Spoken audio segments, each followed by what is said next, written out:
Ja, vad har ungdomsledarpriset betytt för dig? Ja, en jättestor uppskattning. Jag blev väldigt rörd och tagen lite grann.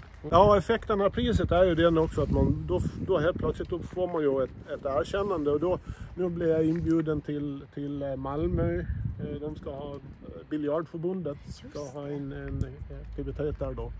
Då är det vi den enda föreningen i Sverige som har parabiljard.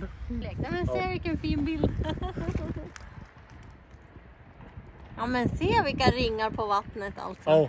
Ja, det gör det. Kollegor runt omkring kommer och gratulerar som man inte liksom har kanske pratat med på jättelänge. Ja, men vad händer just nu inom RBU Gotland? Ja, vi har jättemånga verksamheter igång. Så nu i eftermiddag här, då ska jag åka på elinnebandyträning. Vintern då är det elinnebandy. Sen har vi bad och gymnastik.